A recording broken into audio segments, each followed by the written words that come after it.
জন্মদিনৰ উপলক্ষ কৰি খ্ৰীষ্টিয়ান মানুহবিলাকে বহুত আনন্দ আৰু উৎসাহৰ মাজেদি মানে বহুত আশা কৰি থাকে, বাট চাই থাকে।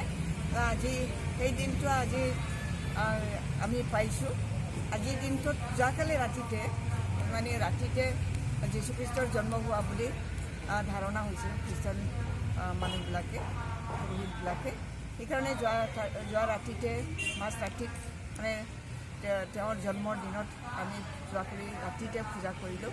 আজি আকৌ মানে ডে টাইমতো আমি তেখেতক পূজা কৰিবৰ কাৰণে আমি আৰাধনা কৰিবৰ কাৰণে আমি আহিছোঁ। ইয়াৰ পৰা আমি বহুত আশা কৰোঁ যে প্ৰভু যীশুৱে আমাক যথেষ্ট সহায় কৰে। আমাৰ যিমানখিনি অপৰাধ কৰাত যিখিনি আছে এইটো আমি পুৰোহিতৰ ওচৰত আঁঠু কাঢ়ি পেলাই আমি স্বীকাৰ কৰোঁ। আমি ভগৱানৰ পৰা ক্ষমা বিচাৰি পেলাই ভাদৰ যোগেদি আমি ক্ষমা প্ৰাৰ্থনা কৰোঁ আৰু আমাৰ পুৰোহিতসকলে আমাৰ কাৰণে মানে ভগৱানৰ ওচৰত ক্ষমা প্ৰাৰ্থনা কৰে। এনেকৈয়ে আমাৰ বিশ্বাস আছে যে আমাৰ সকলো দায়িত্ববিলাক আমি মুক্তভাৱে মুকলিভাৱে আমি প্ৰকাশ কৰি ল'ব লাগে। ইয়াৰ যোগেদি আমাৰ নিজৰ অন্তৰ যিখিনি মানে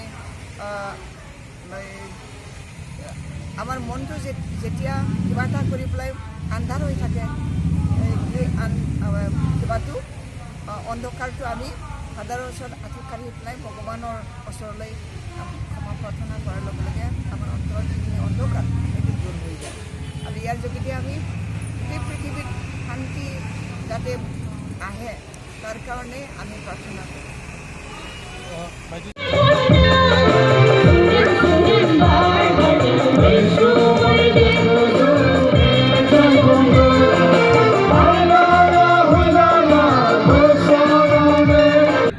जाबाय आरो लोगोसे फैबाय थानाय जि गोदान बोसोर 2020 बेनिबो आंनि अननाय मोजां मोननाय आंनि फेमिलिनिफ्राय लानानै बा आंनि न'खरनिफ्राय लानानै बा जोंनि गामिनि लानानै गासैखौबो दिनै नुजाफैनाय गासैनोबो आंनि अननाय मोजां मोननायखौ हरनाय जाबाय।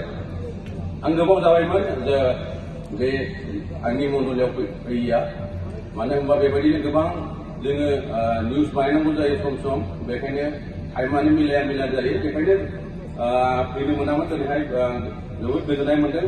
गोबाव बोसोरनि उनाव बा बोसोरनैसोनि उनावसो आं दिनैहाय आंनि मण्डलियावहाय फैफिननो मोन्दों। बेखायनो आं आफाखौ हामबाय होनदों।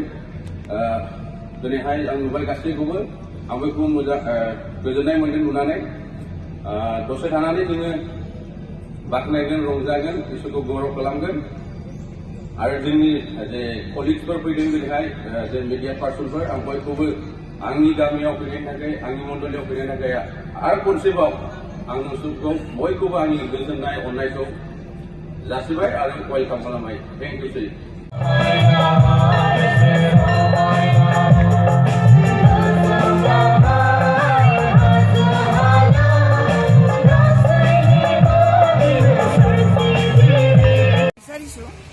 বিচাৰিছোঁ যে অৱসৰ ল'ম আৰু এনেকৈ বিচাৰিছোঁ।